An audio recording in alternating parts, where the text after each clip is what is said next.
어떤 아버지가 아들 자식의 학교 성적이 궁금해서 학교 찾아가서 선생님한테 물었습니다. 우리 아이 학교 성적이 좀 어떻습니까? 그때는 선생님이 거기에 대해 직접 대답을 피하고 그 되려 이렇게 묻습니다. 아버님 학교 다닐 때 성적이 좀 어땠습니까? 그저 아버지가 머리를 긁으면서 아이고 성적이 형편없었지요 하고 이렇게 대답합니다. 그래서 선생님이 그 말을 했더니 하는 말이 역사는 반복되고 있습니다 라고 이렇게 말하더랍니다. 부전자전이라는 말이 있죠. 아버지를 자식이 그대로 닮는 모습을 부전자전이라고 얘기하는데, 제임스 볼드윈은 이런 말을 했습니다. 어른 말을 잘 듣는 아이는 없다. 하지만 어른 하는 대로 따라 하지 않는 아이도 없다. 아이들한테 이래라 저래라 해서 말은 잘 안 듣지만 그러나 부모 하는 모습은 용케 그대로 따라 한다는 것이죠. 좋은 모습도 나쁜 모습도 본받고 따른다면 부모로서는 자녀에 대해 어떤 본을 보일 것인가, 이것은 상당히 심각한 부모로서의 책임이 있다고 볼 수가 있습니다. 미국의 한 연구팀에서 이런 실험을 했습니다. 길거리에 돈이 든 지갑을 이제 줍는다면 사람들은 어떻게 행동할까? 그래서 지갑에다 $50짜리 지폐가 들어있는 그 지갑을 떨어뜨려 놓고 이걸 발견한 사람들의 행동을 관찰했습니다. 그랬더니 그 120개의 지갑 중에서 80개나 돌아왔습니다. 그런데 그 사람들한테 어떻게 왜 이 지갑을 돌려줄 생각을 했느냐고 물었더니 거기서 제일 많은 대답이 나온 대답은 어릴 적 부모님한테 그렇게 하라고 배웠기 때문입니다 라는 이런 대답이었다고 합니다.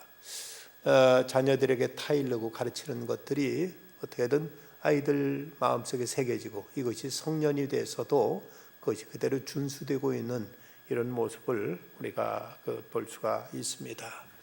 오늘은 이삭이 범죄, 즉 자기 아내 리브가를 누이라고 한 모습, 이것은 일찍이 아브라함이 저 애굽에서도 그랬던 적이 있었고 또 블레셋 사람 왕 아비멜렉 앞에서 했던 모습을 똑같이 답습하고 있는 모습을 보이고 있습니다.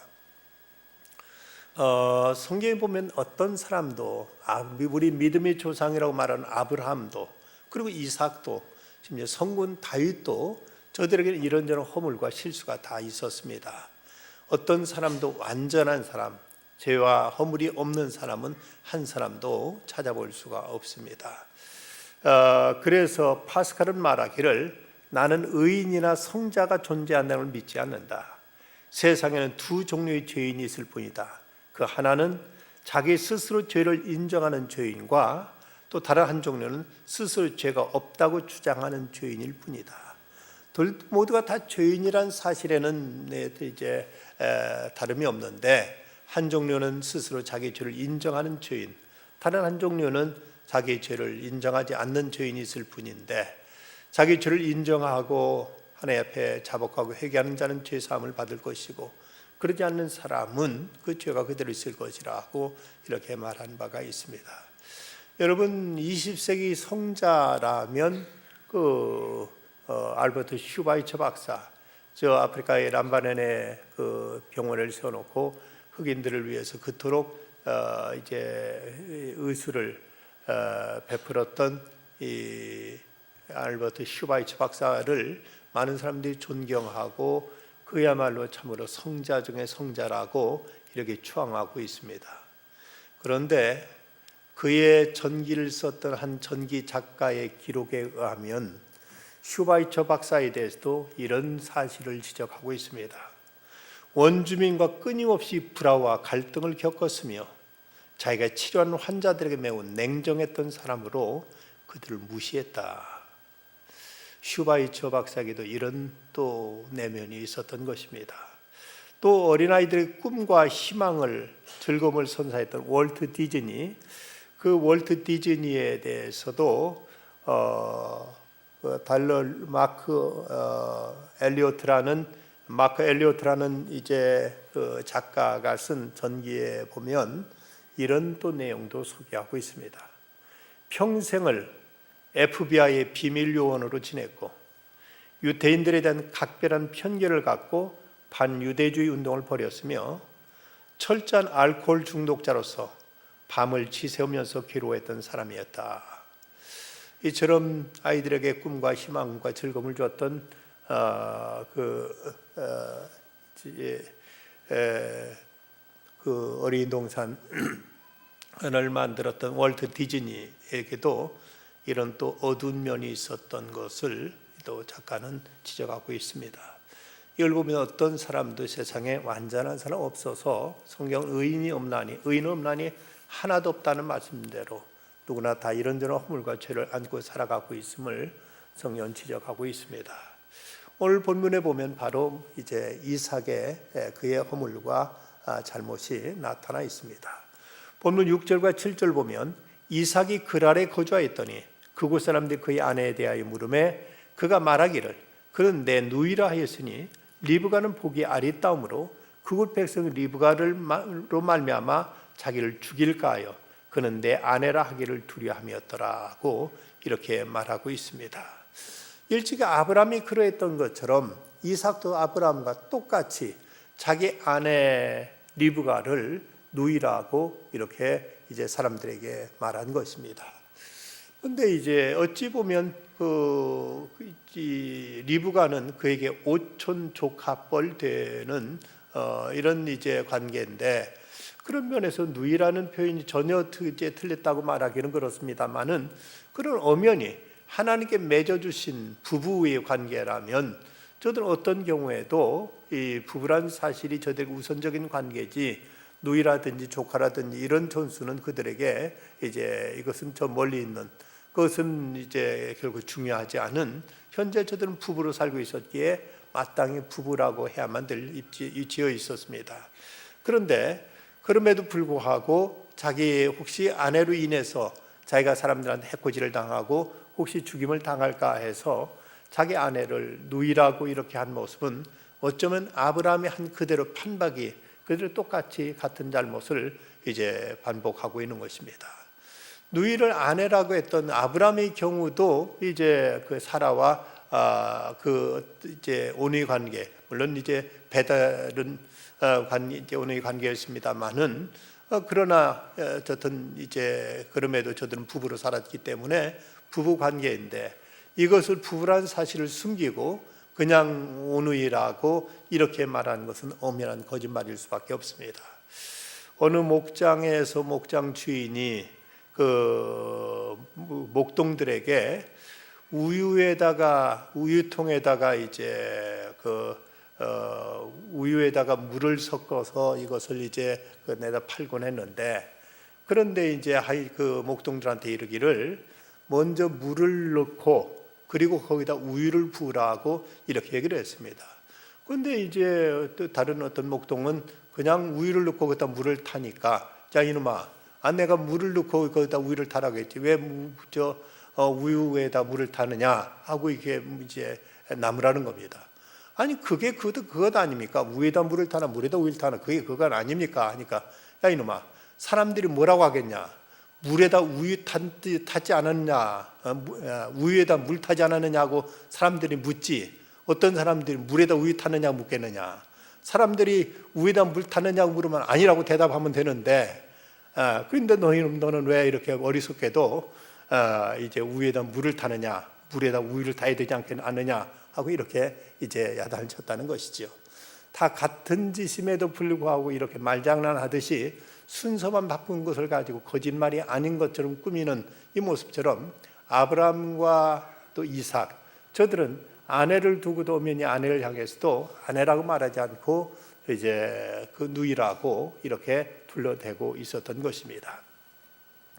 이런 모습에 대해서 저들은 이제 이미 하나님께서 약속해 주셨음에도 불구하고 약속을 믿지 못하고 있던 불신의 모습도 함께 나타나 있습니다. 3절과 4절 말씀 보면 이 땅에 거류하면 내가 너와 함께 있어 네게 복을 주고 내가 이 모든 땅을 너와 내 자손에게 주리라. 내가 내 아버지 아브라함에게 맹세한 것을 이루어 내 자손을 하늘의 별같이 번성하게 하며 이 모든 땅을 내 자손에게 주리니 내 자손을 말미암아 천하 만민의 복을 받으리라고 이미 하나님이 그를 보호하시고 이곳에서 창대하게 해주시겠다 하고 이렇게 약속하셨음에도 불구하고 이걸 믿지 못하고 그는 이제 아내를 스스로 누이라고 이렇게 사람들에게 말하므로 이래서 이제 그는 사람을 속이고 하나님을 속이고 하는 이런 거짓된 이런 태도를 보이고 있습니다. 그럼에도 불구하고 하나님은 이제 이렇게 실수하고 허물 많은 이삭에게 하나님은 자비와 긍휼을 베풀어 주시고 계시는 이 모습을 보여주고 있습니다. 어느 날 이 이삭이 자기 아내 리브가를 꾀하는 모습을 이 블레셋 왕 아비멜렉이 보고는 이걸 보고는 깜짝 놀라가지고 이삭을 불러다가 야단칩니다.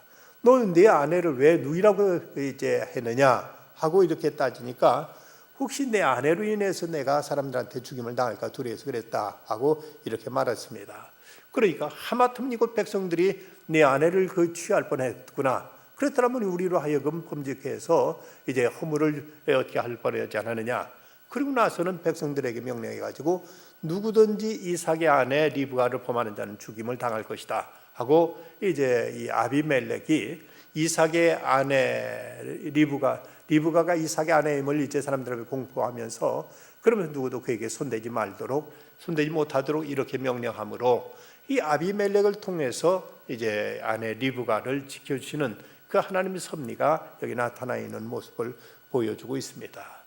왜 여기서 아비멜렉이 이렇게 이삭에게 신중하게 이제 분명 이삭이 잘못했음에도 불구하고 아비멜렉은 누구든지 이삭의 아내 리브가를 손대는 자는 범하는 자는 그는 죽임을 당할 것이라고 이렇게 백성들에게 이렇게 이제 경고를 하고 있는 이유가 어디 있을까?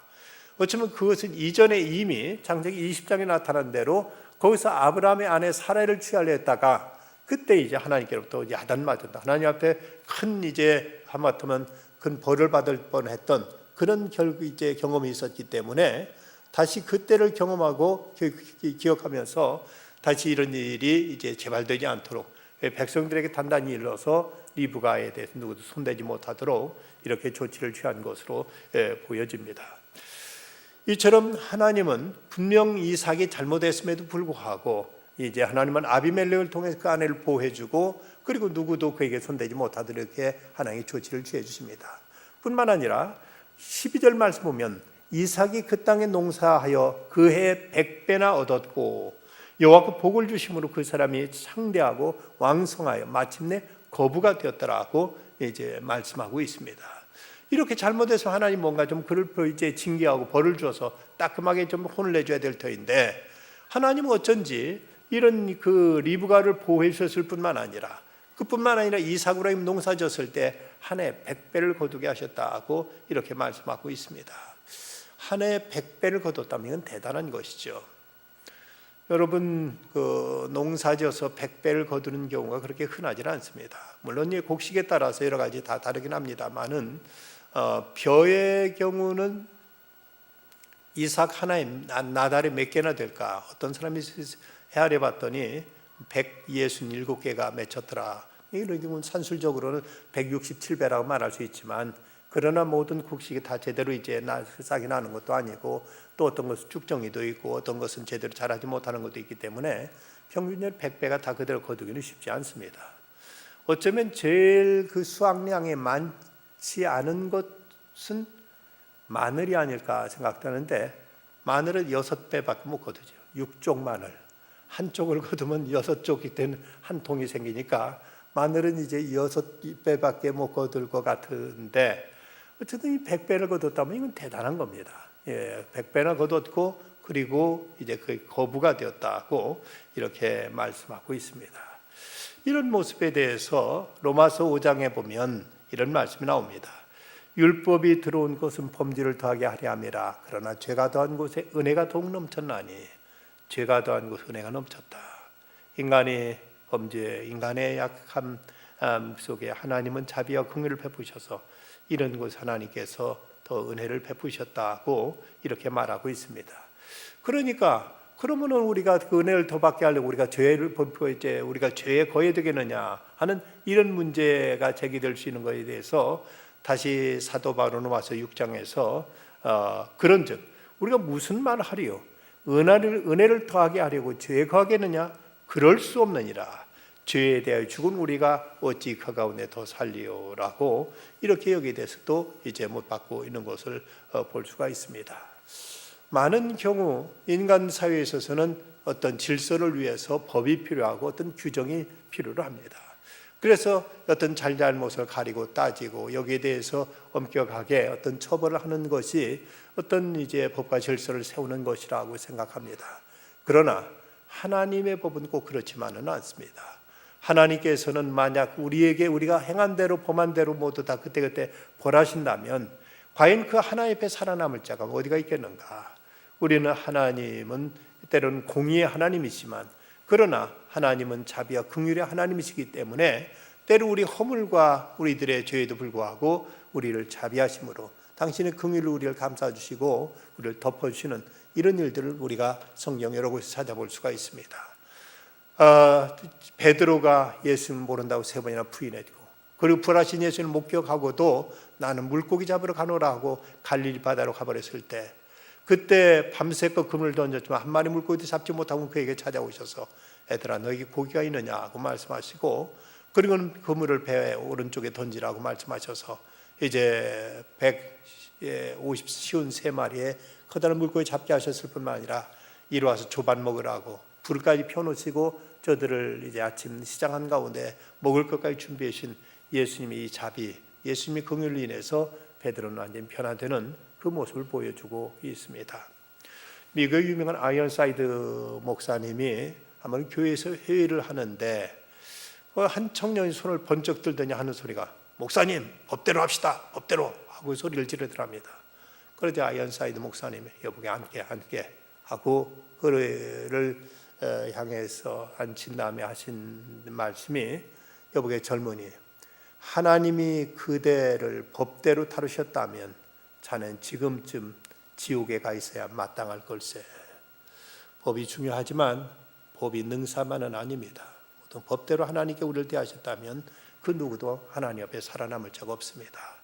하나님 이삭이 분명 범죄했고 그가 실수했고 그가 잘못했지만 하나님은 그를 자비와 긍휼로 덮으시고 그에게 은혜를 베풀어 주고 계시는 모습을 보여주고 있습니다. 이런 그 하나님의 은혜를 받은 이제 이삭의 반응은 어떻게 나타나고 있는가? 13절과 14절에 보면 그 사람이 창대하고 왕성하여 마침내 거부가 되어 양과 소가 떼를 이루고 종이 심이 많으므로 블레 사람 그를 시기했다. 여기서 이제 이삭이 한 해 농사 졌더니 100배나 거두고 그가 거부가 되니까 그 주변에 있던 블레 사람들 그를 시기해가지고 그래가지고 이제 아브람 때 팠던 그물들을 그 막 흙으로 갖다 메워버리고 우물을 이제 못 쓰게 만들어 버립니다. 그래서 골짜기로 이제 다른 그 골짜기로 옮겨갔더니 거기서 이제 우물을 파니까 그 우물을 또 빼앗으니 자기네 것이라고 합니다. 그래서 그 우물을 다툼이라는 뜻의 애색이라고 불렀고 또 다른 우물을 봤더니 그들은 또 이제 대적함이라는 뜻의 그걸 빼앗으니까 신나라고 불렀고 다시 또 다시 이제 그 우물을 봤더니 그곳에서는 빼앗지 않고 다투지 않게 되자 그것을 넓은 곳이라는 뜻의 르호봇이라고 이렇게 부르게 됩니다. 이제는 여호와께서 우리를 위하여 넓게 하셨으니 이 땅 우리가 번성하리로다 하고 이렇게 말하는 것을 보고 있습니다. 여기서 이삭이 어쩌면 저들이 이제 그 우물을 빼앗을 때 같이 맞서 싸우고 그것을 이제 자기 권리를 주장하고 그들에게 당당하게 이건 내 것이라고 이렇게 고집할 수 있을 터인데 이삭은 왠지 저들이 하는 것에 대해서 양보하고 자기가 그냥 그것을 이제 또 다른 곳으로 옮겨가고 이렇게 그들과 맞서지 않는 모습을 보여주고 있습니다. 그랬던 이삭의 이유가 어디 있을까? 어쩌면 하나님께서 그가 잘못한 것에도 불구하고 그 아내 리브가를 이제 하나님께서 보호해 주셨을 뿐만 아니라 또 하나님께 자기가 농사질 때 100배나 거두들을 이렇게 축복해 주신 그 은혜를 받고 보니까 그는 사람들에 대해서 냉정하게 어떤 법과 원칙만 가지고 사람들과 다투고 싸울 수는 없었습니다. 내가 하나님 앞에 죄 많음에도 불구하고 하나님께 나를 너그럽게 대하셨는데 나도 저들에게 이제 같이 맞서서 원리 원칙 따지기보다는 저들에게 자비와 또 이제 긍휼로 저들을 이제 너그럽게 대해야지. 그러면서 이삭은 거듭 이제 양보하고 이것을 저들에게 용서하고 저들에게 이제 다툼을 피해서 화평하는 이런 모습을 보여주고 있습니다. 이런 모습 속에서 이 이삭은 이런 그 마치 1만 달란트를 빚진 자가 그것을 왕으로부터 탕감받은 다음에 100데나리온 빚진 자를 이제 잡아 감옥에 가두니까 1만 달란트 빚을 탕감해 주는 임금이 그를 다시 잡아다가 감옥에 집어넣고 홀이라도 남김없이 갚지 않고는 내가 거기 나오지 못하리라 하고 그를 벌했던 모습처럼 이삭은 자기가 이제 그 탕감받은 자기가 하나님의 그 자비에 그걸 입었던 터여라 이제 자기도 똑같이 저들이 하는 대로 하면은 하나님이 베푸신 은혜에 대한 배신이요 하나님의 은혜의 물줄기는 말라버릴 것을 알고 그는 하나님께로 받은 은혜를 사람들과 관계 속에서 너그럽게 이렇게 대하는 이런 모습을 보여주고 있습니다. 이것이 이제 은혜 받은 자의 모습인 것이죠. 우리가 하나님께 은총을 입었다면 우리는 세상 사람과 똑같은 수준에 똑같이 놀아서는 안 될 것입니다. 저들은 비록 잘못하고 저들은 실수할지라도 우리는 하나님의 은총을 입은 자로서 그들과 다른 차원에서 달리 저들을 대할 수 있는 이런 아량과 이런 여유가 우리에게 있어야만 되는 것이죠. 독일이 통일되기 전에 그 베를린 장벽 있는 곳에 동서 베를린이 나눠 있던 곳에 저 동독 쪽에서 한 더미의 쓰레기를 서독 쪽에다 갖다 이제 부어버리는 이런 일이 있었다고 합니다. 그러자 이제 서독 쪽에서도 서베를린 쪽에서도 똑같이 그 쓰레기를 저 동독 쪽에다 이제 집어 던질까 하다가 저들은 방법을 바꿨습니다. 통조림과 쉽게 상하지 않은 많은 식료품들을 이제 동독 쪽에 그게 이제 그곳에 넘겨주면서 그리고 거기다 한마디 이제 그 표지판에다 글귀를 써놨습니다. 사람은 누구나 자기 속에 있는 것을 준다. 동독 사람들은 그들은 쓰레기를 줬지만 서독 사람들은 그들에게 오히려 먹을 식료품을 주면서 그러면 사람은 누구나 자기 속에 있는 것을 준다 하고 오히려 이렇게 이제 써붙여놨더니 다시는 동독 쪽에서 쓰레기를 넘기는 일은 없었다고 합니다. 바로 이것이 여유 있는 사람, 큰 사람의 마음 자세죠. 이삭은 얼마든지 같이 맞싸울 수도 있었겠지만 그러나 양보하고 그가 이제 그들과 같이 대적하지 않았을 때 하나님께서 도리어 그에게 크게 축복해 주는 것을 보게 됩니다. 그래서 그가 이제 브엘세바로 옮겨왔는데 그때 이제 하나님께서 밤에 나타나는 그런 말씀을 하십니다. 24절과 25절 보면 그 밤에 여호와께서 그에게 나타나 이르시되 나는 내 아버지 아브라함의 하나님이니 두려워하지 말라. 내 종 아브라함을 위하여 내가 너와 함께 있어 내게 복을 주어 내 자손을 번성하게 하리라 하신지라.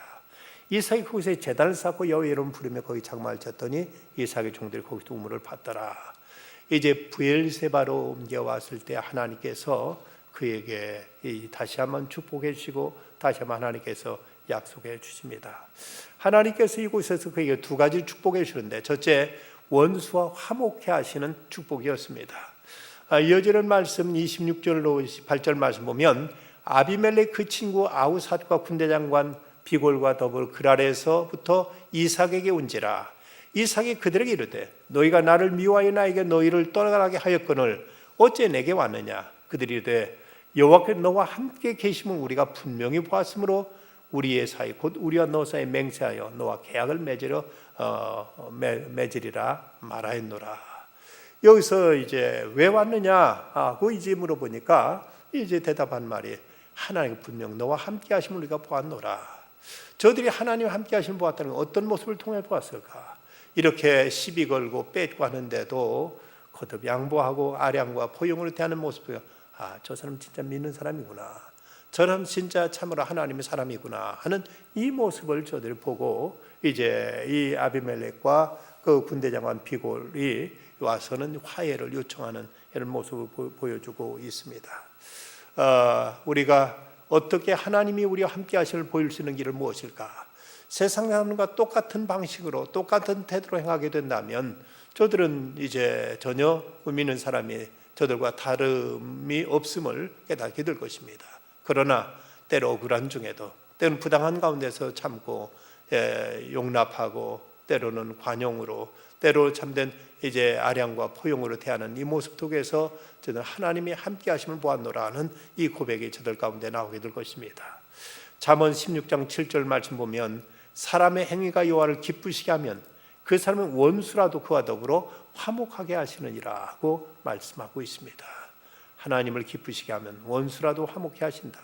하나님 이제 이삭이 이렇게 양보와 포용과 아량을 대했을 때 저들이 와서는 이제 우리의 잘못을 빌고 우리 서로 이제 좋은 관계를 지내자, 우리 서로 계약을 맺자 해서 화평이 저들에게 이루어지는 모습을 보이고 있습니다.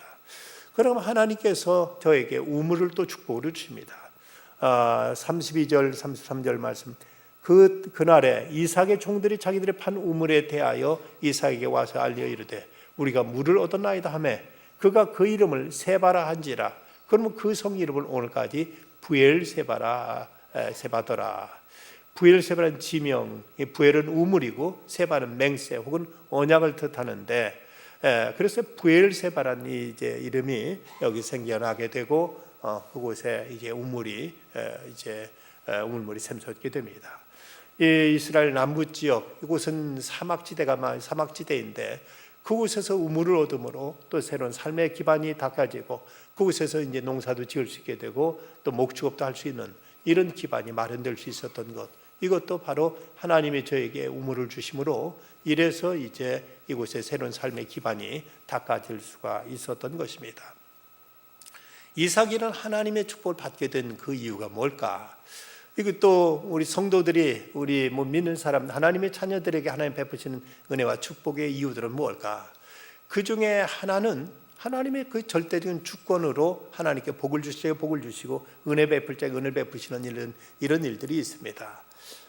출애굽기 33장 19절 말씀 보면 나는 은혜 베풀 자에게 은혜를 베풀고 긍휼히 여길 자에게 긍휼을 베푸시느니라. 찬송가 310장 가사처럼 하나님의 은혜로 이 쓸데없는 자 왜 구속하여 주는지 난 알 수 없도다.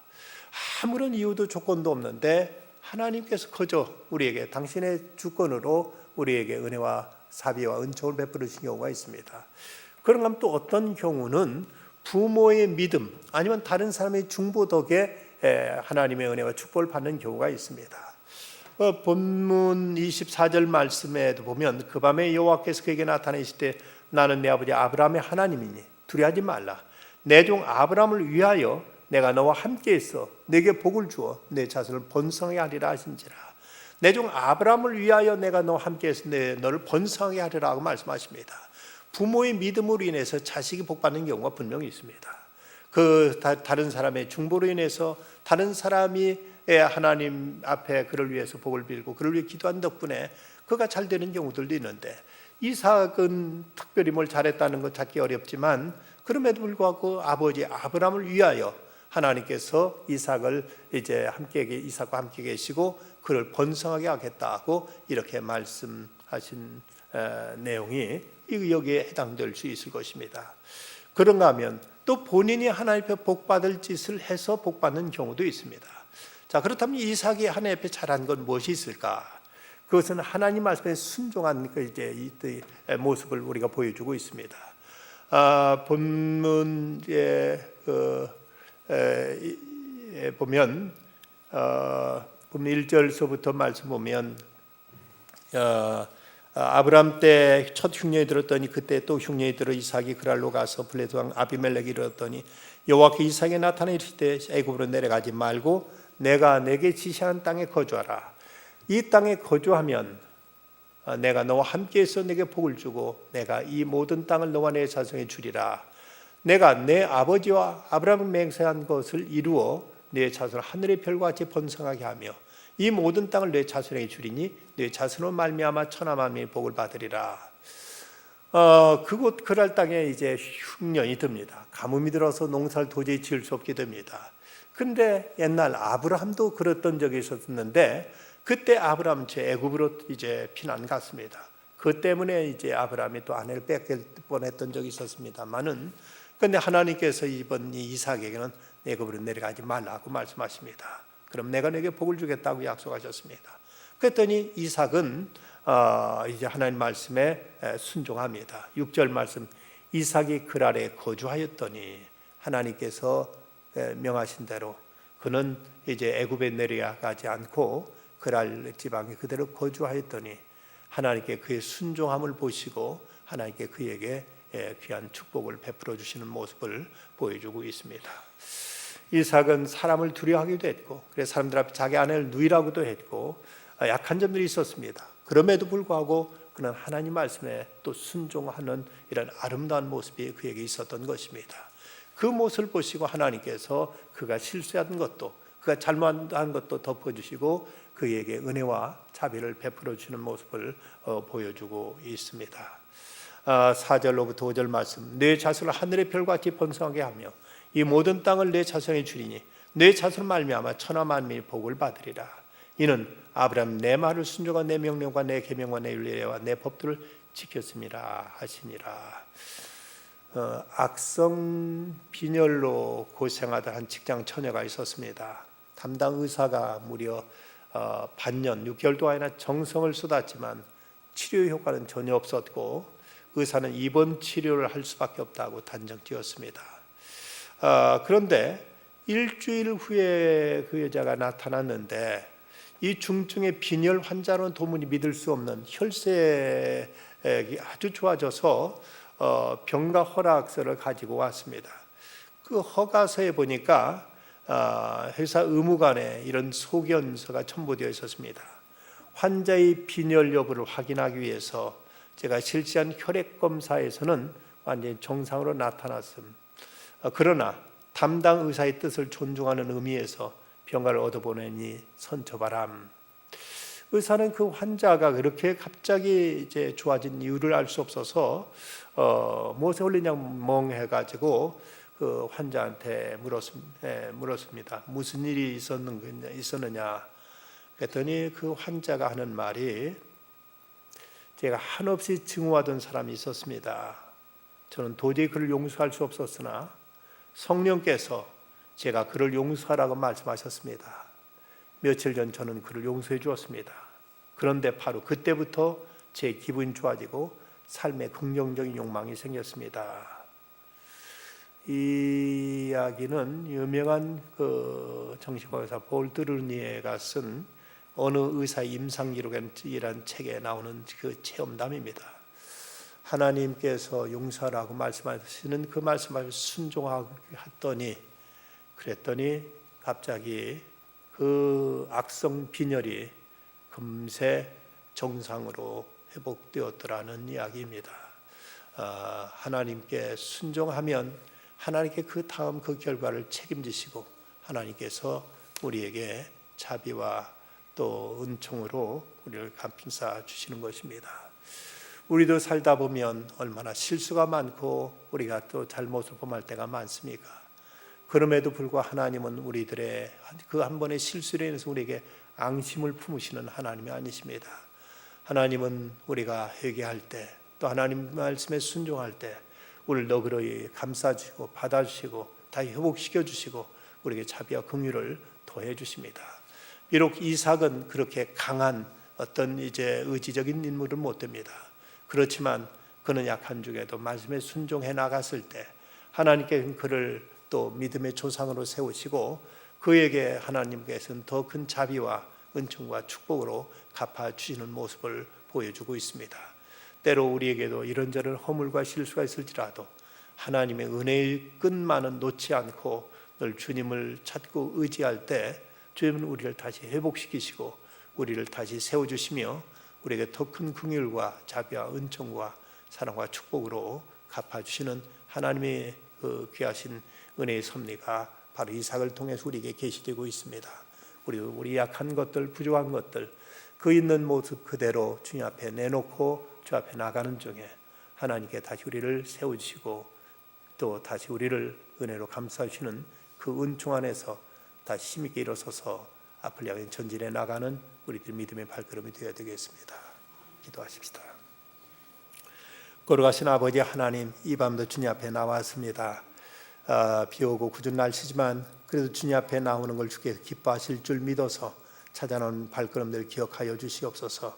저에게 이런저런 허물도 실수도 많지만 그래도 오직 주님의 십자가의 보혈과 긍휼과 자비를 믿고 나온 저에게 다시 한번 사죄의 은총과 더불어 죄를 회복시켜 주시고 든든히 세워 주시옵시고 더 큰 은혜와 사랑 안에 굳게 서서 이 하나님을 찬양하며 주의 영광을 드러내며 그리스도의 사람을 증거하며 살아갈 수 있는 참된 믿음의 사람들로 굳게 세워 주시옵소서. 주님 추수감사절을 보내고 또 이제 다음 주에는 임직식을 거행하게 됩니다. 임직받는 이들 하나님께서 부르시고 세우신 그 은혜에 감격하여 하나님 앞에 떨리는 마음으로 임직 직분에 임하게 하여 주시고 그 감격에 평생 식어지지 않도록 성령으로 역사하여 주시며 일후에 준비하는 모든 죄종들에게 하나님께서 크신 은혜와 상급으로 갚아 주시옵소서. 예수님의 이름으로 기도드리옵나이다. 아멘.